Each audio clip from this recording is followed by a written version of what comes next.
Hi, I'm Jack. I started out my career in doing some embedded stuff, and then I worked at a quant fund and a high frequency trading company. But this year I've been not competing. I made a programming game, and I made a cool hat, and then I made it so that you can play Frogger on said hat.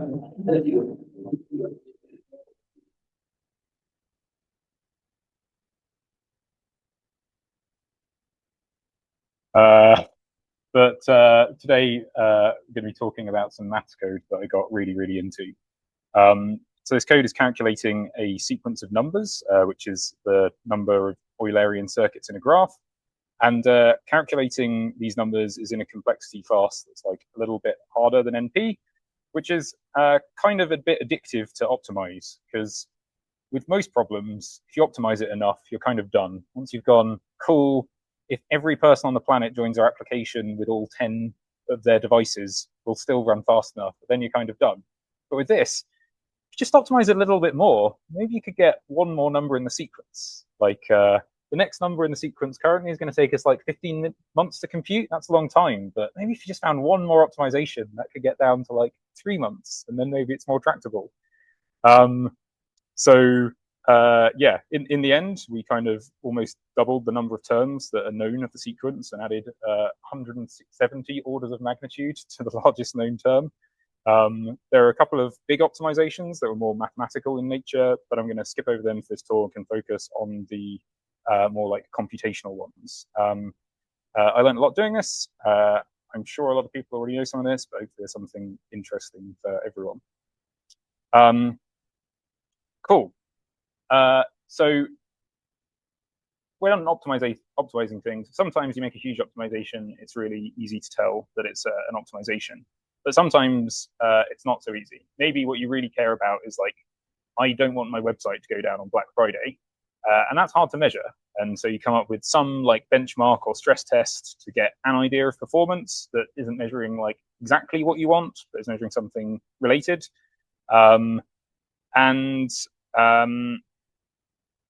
Maybe there's, now I used to work in quantum finance, where what you really care about is future profits, which is literally impossible to measure. And you have some metrics that are maybe easier to measure, like model fit scores and trading simulations, but like it's really not necessarily obvious whether a change is going to be for the better or the worse. Like predicting with a signal to noise ratio of 1% is good in quantum finance. So the question is like, where do you set the bar on allowing a change to come in? Like if you're in an academic context, maybe you want 95%, maybe you want 99.9%. But if you're not in an academic context, like you're going to miss out on a lot of good changes setting the bar that high. So there's an alternate philosophy, which is popular in this quantum finance context, which is why I'm drawing a parallel over to optimization, which is if you like have a change you're 70% sure is better, and like if you are confident that if it's wrong, the downside is like net neutral or not much worse, then if you make 10 decisions like that and put 10 of those in, well, 7 of them are going to work, and you're going to end up in overall a better spot. And maybe definitively measuring if any one of those has made a change you won't be able to do, but you put all of them in and you're like, yeah, it definitely has made an improvement, though you can't tell which of the 7 were the good ones. Getting 70% confidence doesn't have to be like measured statistics. You probably have some performance metric that you are targeting, but you can take into account other heuristics or like fundamental reasons why you think a change might be good to build up the picture of whether to go into it or not. So that's the strategy that I took in doing this. So I'm taking the runtime of calculating the like 9th number in the sequence as the sort of main heuristic that you're using, but considering other things. And then maybe you want to adjust the bar on how big a performance gain you want, depending on if it's going to be really hard to maintain in some way, and also kind of going to consider like the robustness of it, and by which I mean, do we think this is an optimization that is really specific to exactly how things are set up now, or if like other parts of the system change, do we still think this is going to be an improvement? Cool. So what are we optimizing? I pulled some traces from using perf from code and see where we're spending the time. And we're doing a lot of modular maths, and in particular, like 57% of that runtime is modular multiplication. So modular maths in brief is when you don't care about the exact number, but you care about the result mod p. So the remainder of the result after division by p. So here would be a way you could do modular multiplication. So you multiply your numbers together and then compute mod p. Note, we have to cast these to 128 bits here because the product of two 64-bit numbers could be 128 bits, but once you've done the mod, that'll bring it back into the 64-bit range. On the sort of baseline test case, running with this takes about 80 seconds.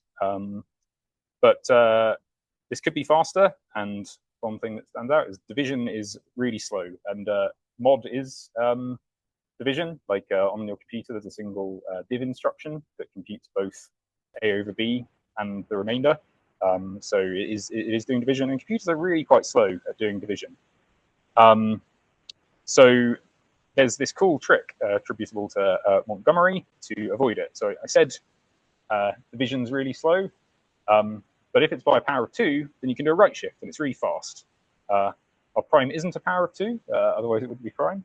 But Montgomery has this clever trick where you can convert things into Montgomery form, and then you calculate this magic value m, and so you can multiply, you can add a multiple of p to results, and it won't affect it mod p, and you pick this magic value m just right, so that this res value, all the lower 64 bits are 0, and so when you right shift it, you don't lose any information, and it all works out. Don't worry about understanding it line by line or any code that I put on line by line. Like, yeah, those kind of details don't matter. The big thing is that, like, you can see there is no longer a mod on here. There's no longer a div on here. We've got 3 multiplies instead, and it is vastly faster. It takes down to like a 51-second runtime. So yeah, I guess kind of looking at that first optimization, we've already kind of found a few heuristics that we're using to estimate it. So there's the runtime of the small test case. Like, this is great. It's like close to what you want, but there are some downsides of runtime. In particular, whilst preparing this talk, my desktop has been undergoing some memory corruption issues, and on my laptop, really likes thermal throttling if you run anything too intense on it, and the CPU speed is going up and down, so getting a stable runtime is really tricky. You can do stuff to mitigate it, but it's not perfect. It's hard. And the other thing is I got caught out by the fact that the small test case part of it, when I had a point where so there's kind of some threads that produce work and then threads that do the work, and the act of producing the work scales, it doesn't scale at all, and the fact of doing the work scales with like on cubed, and I had thought that I had optimized everything and there were no more performance gains, and actually it was the case that on my little test case, the bottleneck had moved to the producer threads, but actually when I was running it on a real case, the like consuming and doing the work was 8 times slower, and that was definitely the slow part, and these optimizations would have actually helped. Or another thing to watch out for is maybe your small test case, you're only using like a tiny bit of cache, and then you go big, and suddenly your memory doesn't fit in L1 cache anymore, and your performance trade-off decisions you've made are in the other order. Yeah? Oh, yeah. Yes.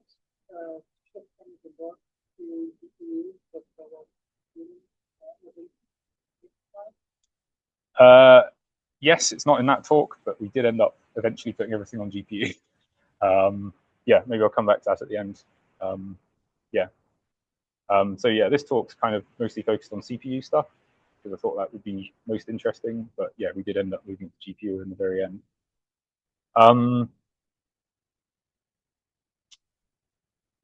Another heuristic is that's kind of implicit there was kind of looking at perf.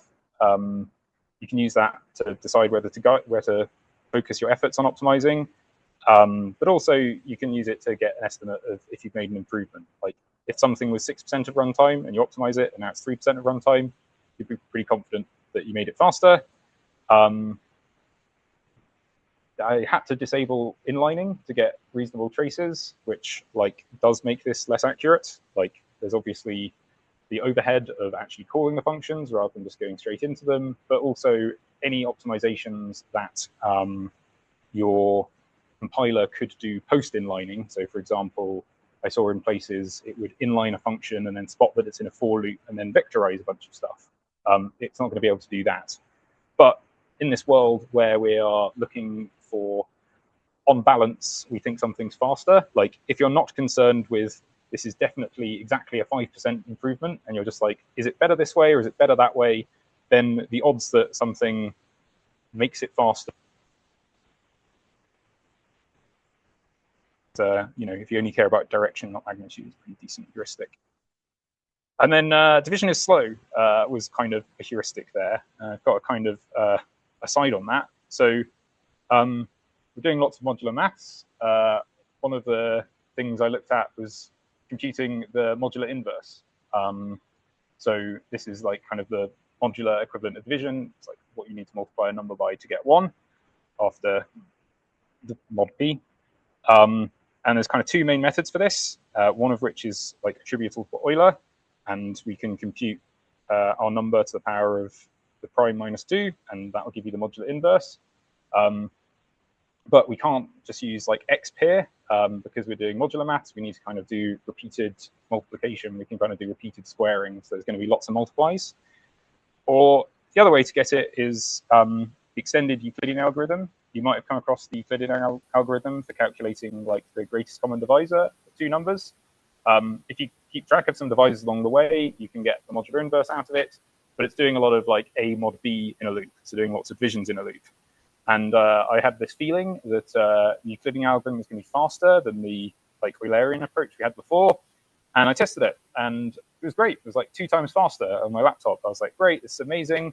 I like merged the change to main, and then my friend Florian, who's been working on this with me, checked it on this the compute cluster and was like, dude, this is 3 times slower.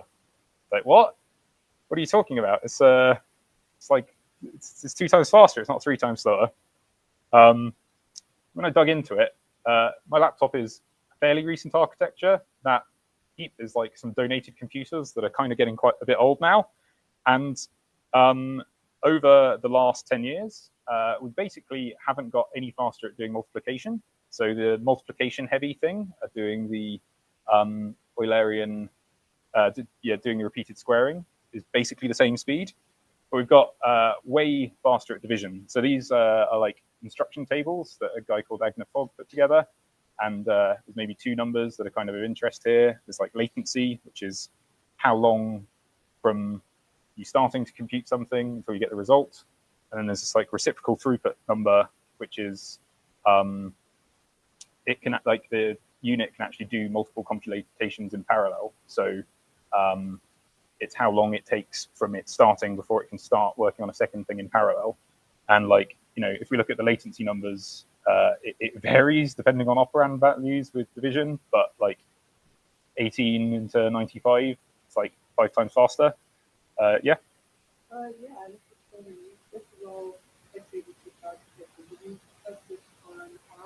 No, just x86. Oh. So, and I think that was basically it. So in the end, we added a compile time constant and compiled it 2 different ways for the 2 different computers. Another little trick we did, found there are lots of things that we were calculating over and over again. Caching the result could be faster.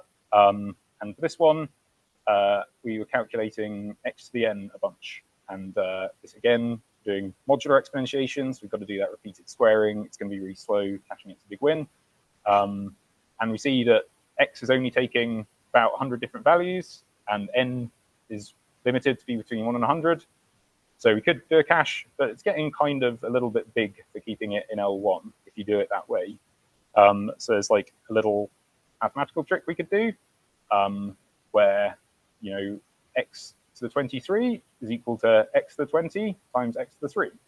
So if we cache x to the 1 up x to the 9, and we cache x to the 10 up to x to the 90, then with a single multiply, we can like look up the two values we need, multiply them together, and we get a much smaller cache size. And in the actual code, we're doing this in like binary, not in decimal, but it's the same idea. And the other thing that's kind of nice about that is that I kind of talked about scaling issues before. This approach kind of scales the cache size requirement with ON, whereas the other approach would be ON squared, and so less likely to blow through cache on bigger numbers. Instead of doing the multiply, could you actually kind of do everything through addition and just exponentiation?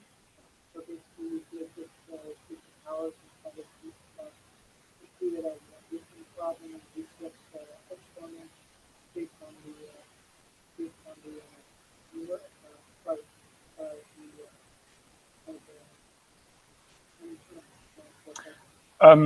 Maybe ask me that one at the end. Okay. I'm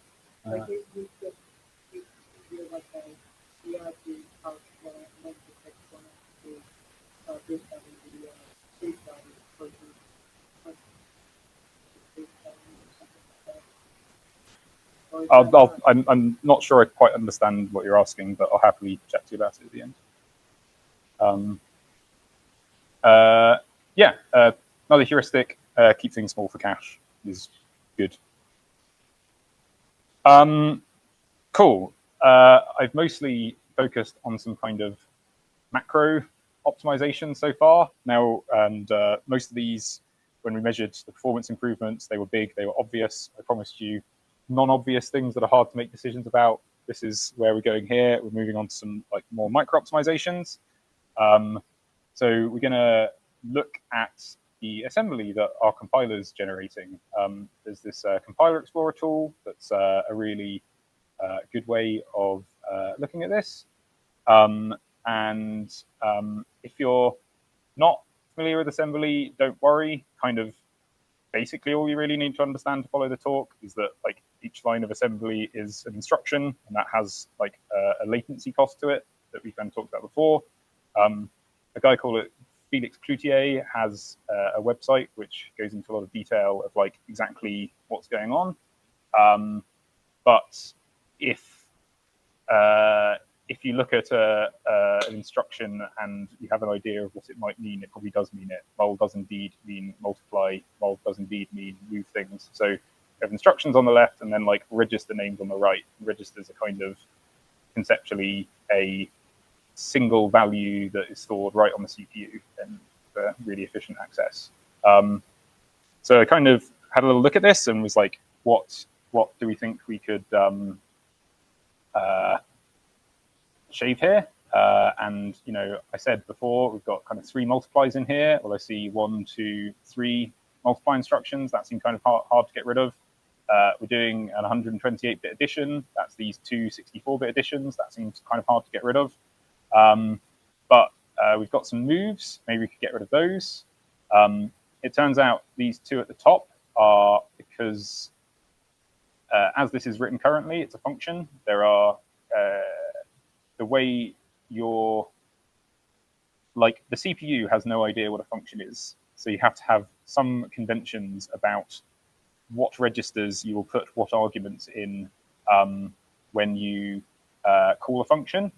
So, and this mul instruction also has requirements about that it only operates on things being in the RAX and RDX registers. So because those don't line up quite nicely, we have to sort of shuffle some values around to get them from where they're required to be to where they're required to be. But the good news is that when our compiler inlines this function, it won't be a function call, and so the requirement for them to be in specific registers for the function call goes away entirely, and these moves should disappear. So we can not worry about those. That's great.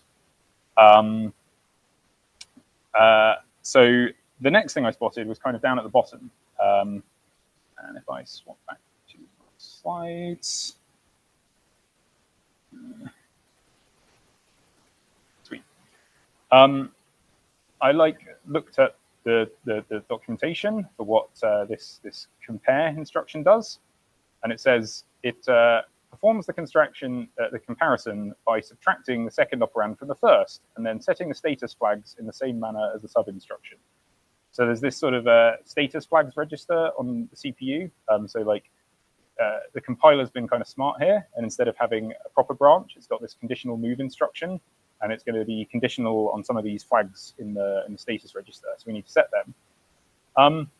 There's something a little bit weird going on, because we're like speculatively doing a subtraction and subtracting P away.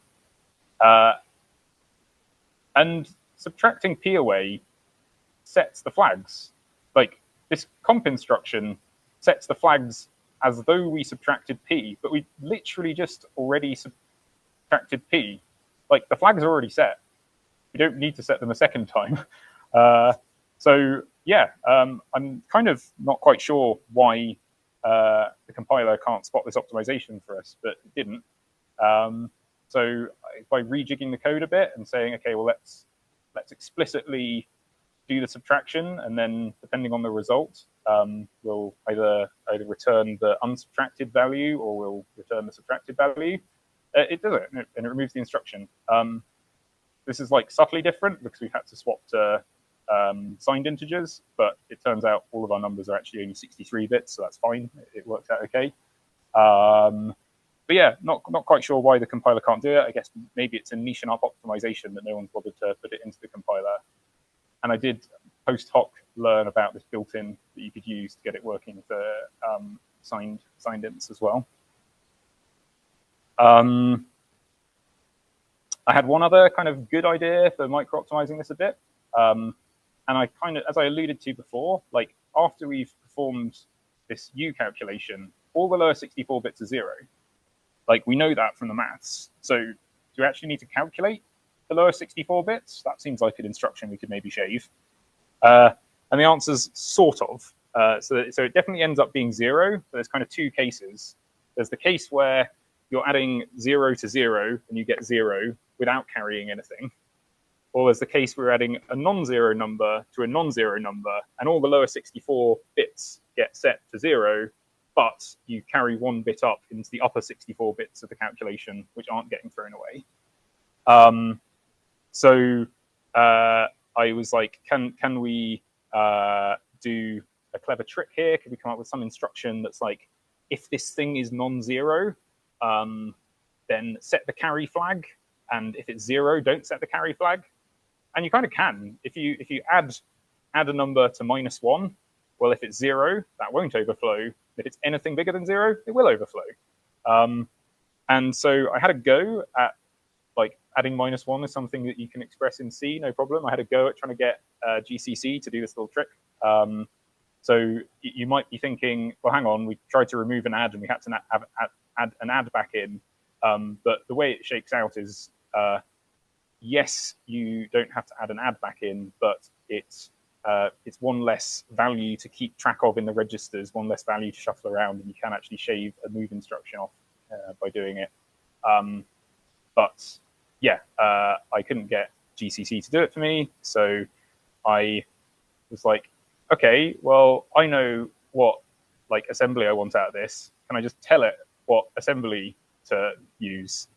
And the answer is yes, but I wouldn't advise it. So I was going to try and do a live demo, but just to show how tricky it is to do it. But I think this will probably give enough of a vibe of what it's like working with the GCC extended assembly syntax. Oops, I've corrupted the stack. There's a syntax error, and I don't understand what it means. Oops, I've corrupted some registers. Oops, there's a syntax error, and I don't know what it means. Oops, I'm using random junk data as input to my function. Oops, I've corrupted registers again, and now my test hangs forever. Okay, it works, but I haven't quite got it working. I've like got all these unnecessary instructions. Let me try and get rid of them again. Oops, I've corrupted the registers again. hang on, the feature I need doesn't exist. Okay, it works, it compiles, it's definitely good, right? Psych, it's actually undefined behavior, it just happened to work. And I think this is correct code at this point. But I wanted to let the compiler pick registers for me, so I changed it some more. And this one did or didn't work depending on where the function was inlined, so that was a fun one. And I think this is finally good. All the tests pass, but I wouldn't swear by it. I've made enough mistakes before. So like, why is it so hard? There's kind of essentially two big gotchas using this feature, and the first is that the C compiler does not understand assembly at all. Like, it takes that assembly string and passes it straight to the assembler, not understanding any of the content of it. So you need to tell it all of the rules of engagement for dealing with this assembly code. And if you get anything wrong, things can go bad. And the second thing that kind of ties in, compounds with that, is that when they were writing this, they kind of intended it to be used for a single instruction. And so they added this rule that is, we are allowed to assume that all memory reads happen before all writes. So if that's a single instruction, that's probably right. Like, if you're adding two numbers together, you probably need to read the numbers and then write it out. And so the compiler can go, oh, cool, you have an input and an output. I'll just like use the same register for those, because you promised that you implicitly promised, without necessarily knowing you did, that you would like read all your data in before you write anything out, right? And then suddenly, oops, this long line of assembly doesn't follow that, and you've like corrupted your data. Or other things like, if it doesn't know that I'm touching this register unless I tell it. So if it's like, oh yeah, don't worry, I'll just like store stuff in there, and then I'll run your code, and then oops, you've blatted over who knows what memory from whatever else is going on in the code around it. Or if you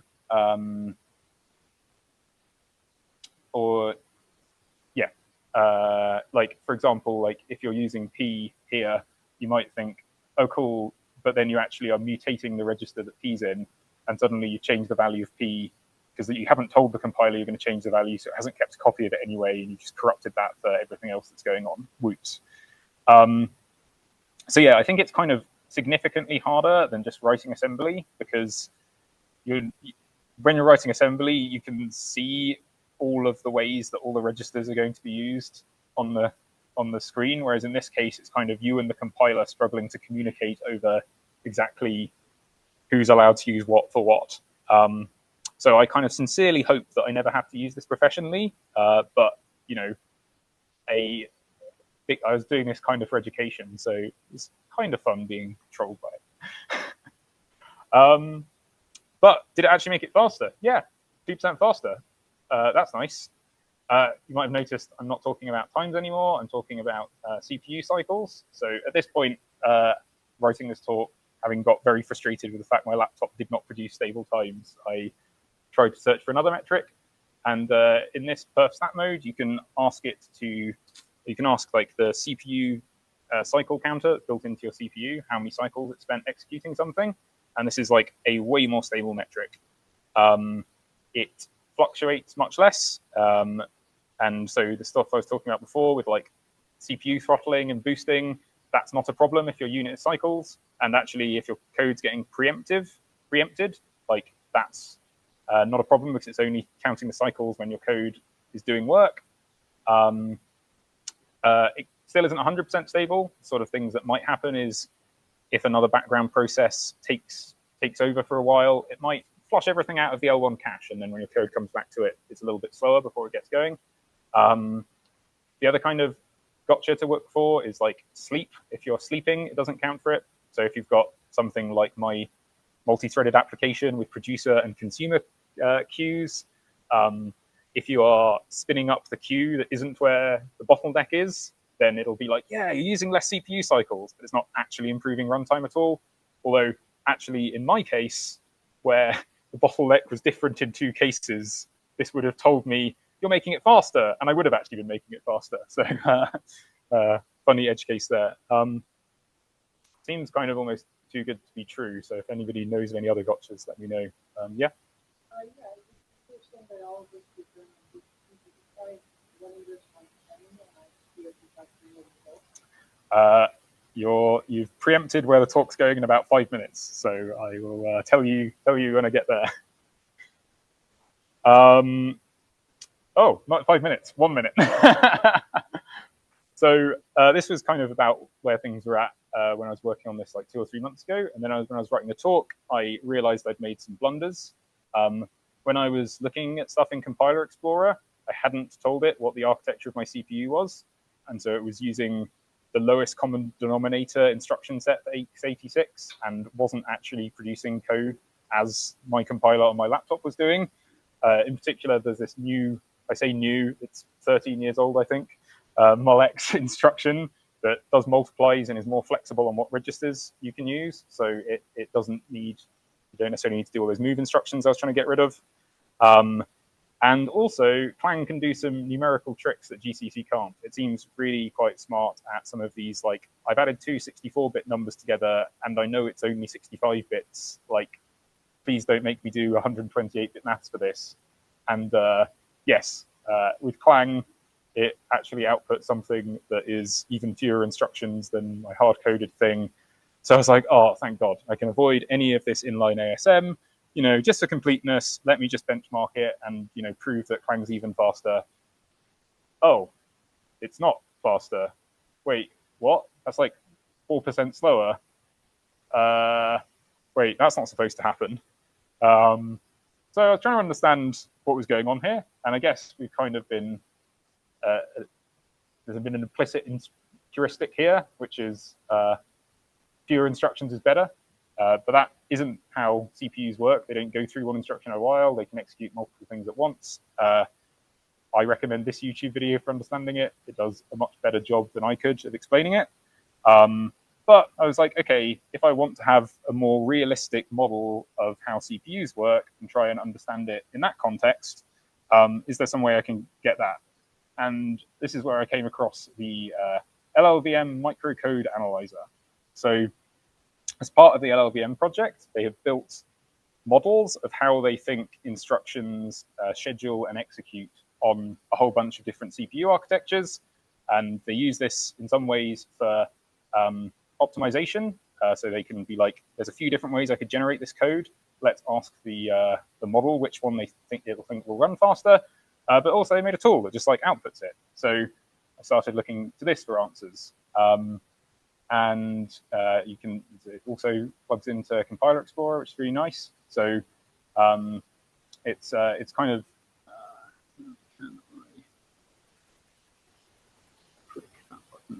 so it's looking at the assembly. It doesn't look at the C, it looks at the assembly. So it's looking at that assembly and deciding how fast it thinks it's going to run. And so we can see some metrics. It's running it 100 times in a row. You might wonder, why would you expect this to be anything other than 100 times as much? And the answer is that because modern CPUs can execute multiple instructions at once, it can start the second cycle before it's finished the first cycle. And so we see that here. So these like x86 assembly instructions get broken down into some like micro operations by the compiler front end, but we don't take 1300 cycles to do it. We do it in 700 cycles. And that's because we are, on average, doing 1.83 microops per cycle. There's this block R throughput metric here that I really struggled to understand what meant. And I actually ended up like compiling my own version of this tool with a bunch of debug printfs to try and understand what it was doing. And essentially what it's doing is like, if you forget about all data dependencies, like forget about all of these registers over here and just look at it in the abstract of like, okay, I have 2 molx instructions and 4 mob instructions and an imul instruction and an add. Theoretically, if I just had those instructions, how quickly could I shove them all through my CPU at max throughput with like no dependencies on any of the answers feeding into any other one? And that's what that R throughput number is. So in principle, you could get through this whole block in 3 cycles if you didn't care about the data at all. which obviously you do. Like this is like really quite linear. Like each of the numbers from the upper bits feed into the lower bits. So I think maybe if you're doing like matrix multiplication, this is like a useful thing to think about if you really don't have a lot of data dependencies. But in this kind of code, I'm not sure how useful a metric it is. And then at the bottom, you can get this nice little timeline view that kind of shows, unfortunately, it's hard to put this all on the screen at once, but over here, you can see what the instructions are. And on the left, it shows you kind of when they get started and when they finish. So D is when it's like decoded and dispatched. And then E is when it's executing. We can see here that this instruction had to hang around a bit from when it was decoded before it can execute. This could be because like it's waiting for some data. So it's like, I want to do a multiply, but I don't know what number I'm multiplying by yet. So it needs to hang around for earlier stuff to finish. Or it could be because it's like, I want to do a multiply, but the unit that does multiplication is busy. So I've got to hang around for a bit. And then for some stuff, once it's executed, it has these dotted lines that hang around before it's like, it hits R for retired. So Intel is still pretending that assembly is executed in order, even though it really isn't. And so it kind of pulls everything back to the right order at the end. So like this guy here, it was finished executing ages ago, but to the external world, we want to see the 10th instruction finish no earlier than the 9th instruction. So it's got to hang around before it can be retired until the 9th instruction is completely finished. Cool. So maybe this is the answer to my question. We saw that this is like 709 cycles. So presumably, when I look at my inline assembly, it's going to explain it all. And I'm going to see a lower cycle number. And I'll be like, that's why that one's, oh, no, that's much slower. Wait, what's going on here? If you look down at latency too, it kind of works out at exactly the same latency. And so I was kind of a bit disappointed when I got to this point in the talk, in writing the talk. I was like, I wanted to give you guys like a real nice answer to some like deep dive thing that I'd learned, but I don't know what's going on here. And then I realized, well, hang on, the talk's kind of about making decisions in uncertainty and making the best guess you can with the information you have available, and that's good enough to make things more optimal. So maybe that's a good thing. So I'll present two theories and then talk about what decision I'd make. So one thing I noticed while diving super deep in this is that those instruction tables we saw from earlier, they have different latency and reciprocal throughput numbers to the LLVM model. It took me like 2 or 3 hours to find this line of code in the LLVM code. And I was like, okay, well, maybe LLVM's parameters are wrong or something. Like, let's at least see what happens if I change them. So I changed them and recompiled it and ran it. And now at least the number of cycles are kind of basically the same. So to be clear, like it was understating how much latency MolX has. It's actually like a little bit slower, and it was unfairly penalizing Mol as having less throughput than Agna Fog thinks, at least. And I was like, okay, well, that still doesn't explain it.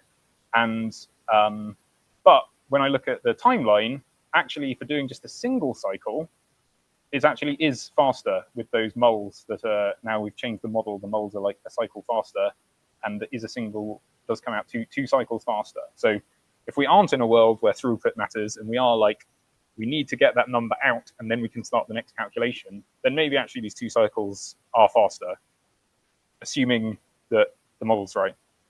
Alternate hypothesis, maybe it's not faster. Maybe it's like noise. Now, I mentioned that perfstat is like giving me really, really stable results, but it can be deterministic, but still chaotic. So there's like some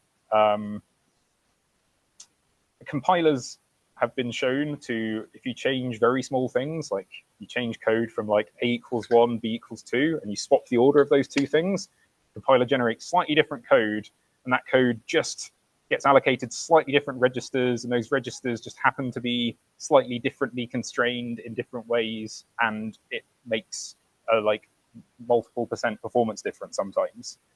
So it could be that my code, yes, in this exact setup, in this exact way that this happens to be inlined right now, happens to, not because I've written brilliant assembly, but just by luck, go into the right registers and be a bit faster.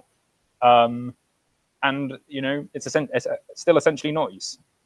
So yeah, like I don't think that there is a definitive answer. Like on the theory one front, like, do I really think LLVM got that wrong? They're full of smart people. Just because the numbers don't agree with Agner, like they could be different for some other reason. I haven't traced down why they put those numbers in. They might be going, yes, it does do this, but there's some other reason that we think avoiding that instruction is a good idea. So we're like bumping the penalty for it.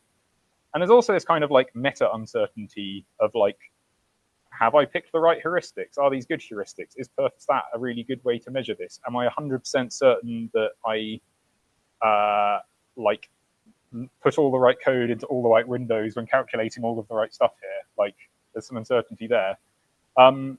Or theory two, the assembly is actually faster, and there's two heuristics that line up with that. Like, if you look at the total latency of all the instructions in an order, it does come out 2 cycles faster, and measured in CPU cycles, the code does run faster with it in it. So if you asked me in my spirit of being like 60% sure, maybe, which faster, I think the assembly is faster. I'm definitely not 95% confident on it. But if I was making 10 of these decisions and I only cared about performance, then yeah, I think that inline assembly probably is faster. But I said that there are other things that needed to be considered, and it's not scoring well at all on like the robustness metrics whatsoever. So like, this is specific to my machine. It might be different on a different machine that's on a different CPU architecture. There's still a good chance that code is buggy in some way. Like, I've multiple times before gone, okay, it works now, and then compiled it in Clang and it corrupts because actually it was undefined behavior and I just got lucky. If Clang or GCC gets better, I'm not going to benefit on those innovations. And it could easily be code location specific. I kind of alluded before to the fact that like at the moment, we kind of got this like long chain set up, but maybe in the future it'll be called in a loop where there isn't that data dependency, and Clang can go, yeah, let me vectorize all that for you, and I miss out on that by doing the inline assembly. So yeah, I think I definitely wouldn't make this change in a professional context unless I put a heck of a lot of work into making sure that it wasn't going to go wrong. But it was certainly like very interesting to play with it, to learn about it. Cool. So getting to the end, like we kind of went through a few different heuristics here, and like none of these are perfect. Like, I was kind of actually surprised how well this one seemed to work, given that that's just not how CPUs work these days. But like, none of these are perfect. All of these are like very much approximations, but collective together, the real perhaps moral of the talk is that none of those heuristics are perfect at all, but you can still make decisions with uncertainty. Maybe there's like a bonus moral of like, pushing code really hard is educational, and you can learn a lot by doing that and pushing your knowledge too. Yeah, any questions? Yeah. Mm.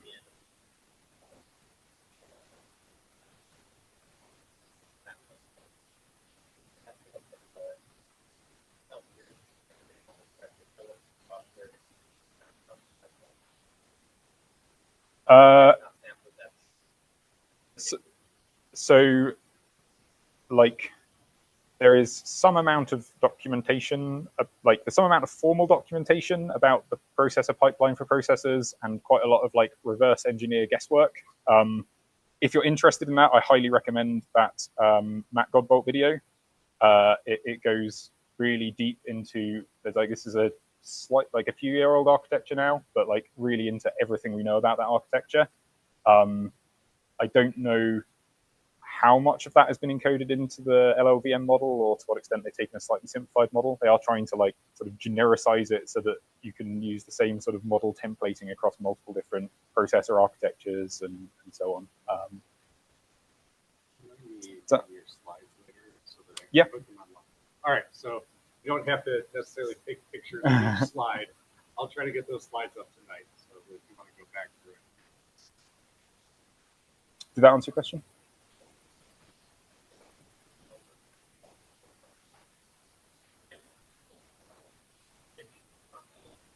Yes, LLVM thinks if you shove those instructions into the CPU, this is what will happen. Yeah. Yes, back.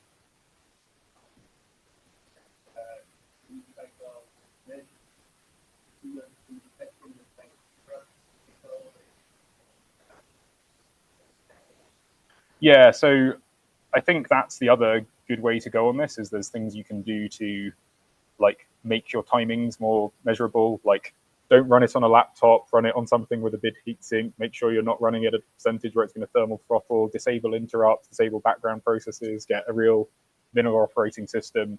I basically decided I didn't want to make my laptop unusable, and so tried my hardest to come up with a method that didn't require me to do that. But I have absolutely done that in a more professional context before, like had a dedicated test machine.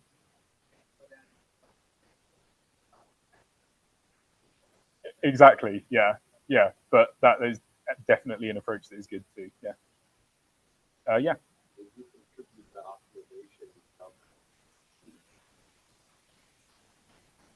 I'm not sure how.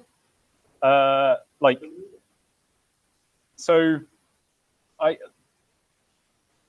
if you know someone at GCC that you think might be interested, I'd love to hear about it. I'm like, it's not. I'm like, I guess I've got enough meta uncertainty that maybe I'm missing something that I don't feel super confident in it. But like, if you think they'd be interested, then yeah, I'd love to. Yeah.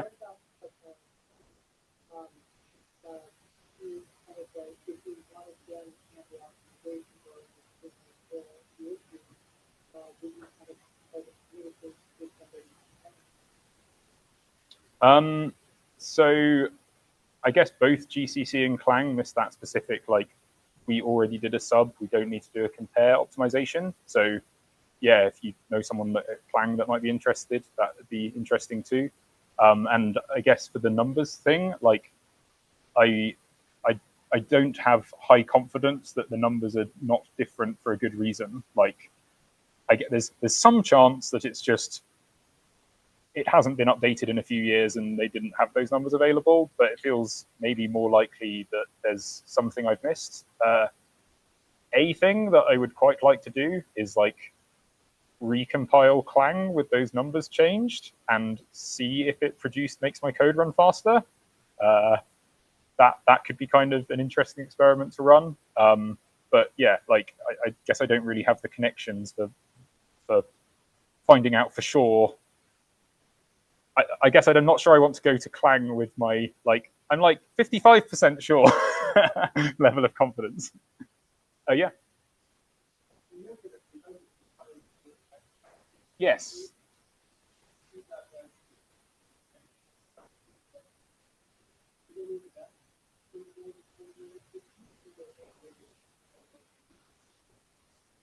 It was kind of hard to tell. I didn't notice any dramatic changes, but there's ways in which I could adjust the code to vectorize more nicely. So like the AVX instructions can like work on, like, say 4 values at once.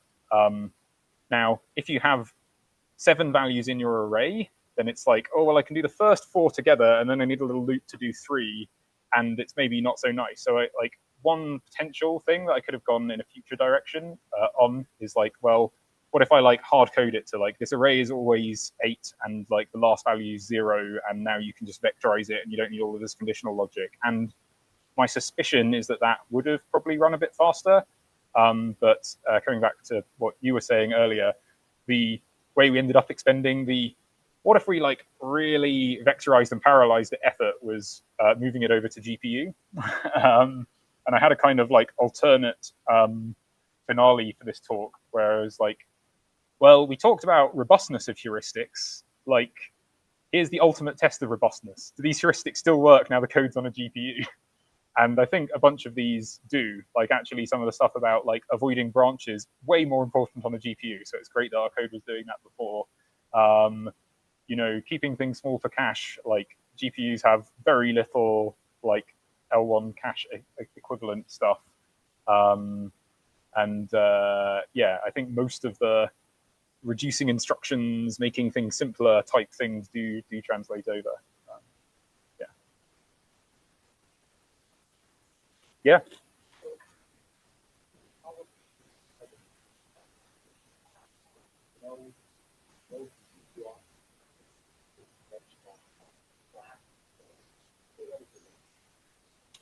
So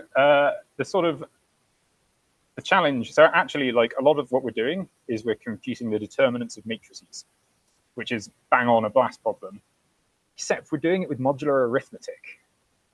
And like, oh, like I want to compute the determinant of a floating point matrix with some rounding errors really, really fast is like a really well understood and optimized problem. But like, oh, yeah, it is a matrix determinant, but I've changed my definition of multiplication to be this slightly esoteric thing that's got a lot of division in it, is kind of a bit, that doesn't directly work as well. So yeah, we kind of wrote some custom CUDA cores, and it did run way faster on GPU and did parallelize nicely. But I guess we could like take some of the ideas that BLAST uses and kind of re-implement it. We can't just use something off the shelf because it's this sort of different definition of multiplication. Yeah.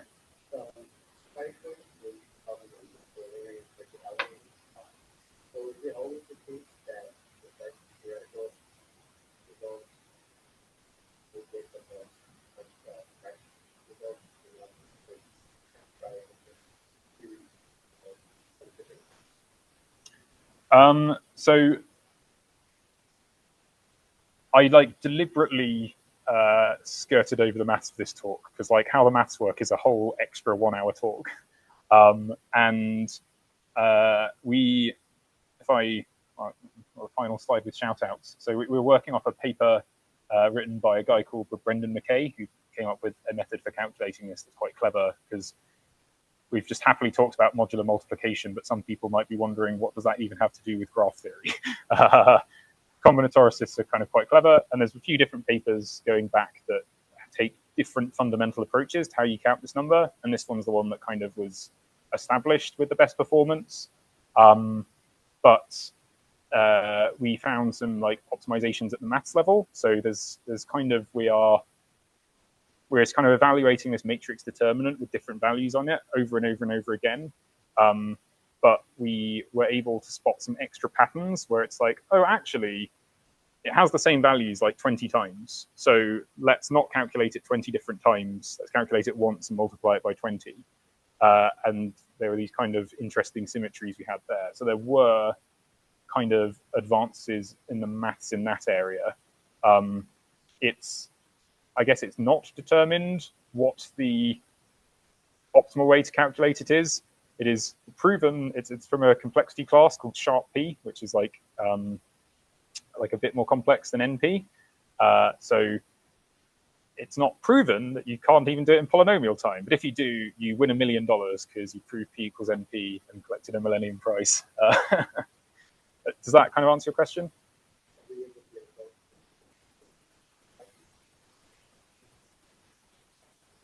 Sorry, what? Oh, yeah. So we kind of got big O improvements as well as like changing the constant multiplier. So like the baseline performance was like O of some sort of exponential factorial thing, and we kind of like shrank it to a slightly smaller exponential factorial thing, and then also lots of these optimizations were like, and then and now take 20% off that. So like the real big wins were more mathematical, with like tinkering with those things. Oh yeah. Sorry, but this might be like a stupid question, but did you try kind of running your program on Visual Studios just to see like how that and how to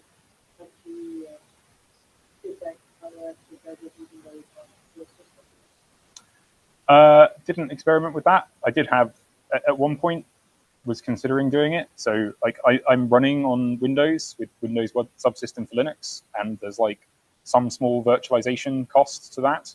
I considered seeing if making a Windows native executable was faster, but didn't get around to doing it.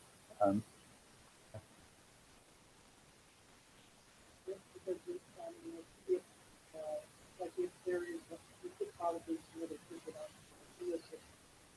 Now, if you still see the have a protection about that issue, could be because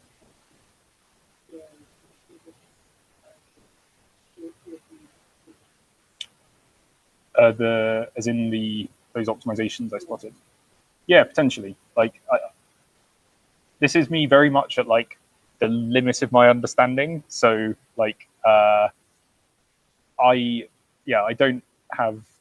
If anybody has connections who work in compiler spaces and like knows if this sort of thing is of interest to those people, then I'd love to speak to people. But like, yeah, I don't know where to start on this stuff and whether it's like of interest.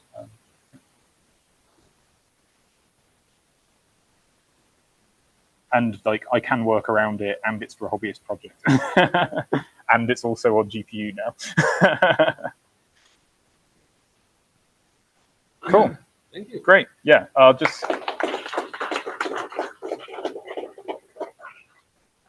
briefly shout out Florian started this project before I even started on it and already pushed it really far before he got to.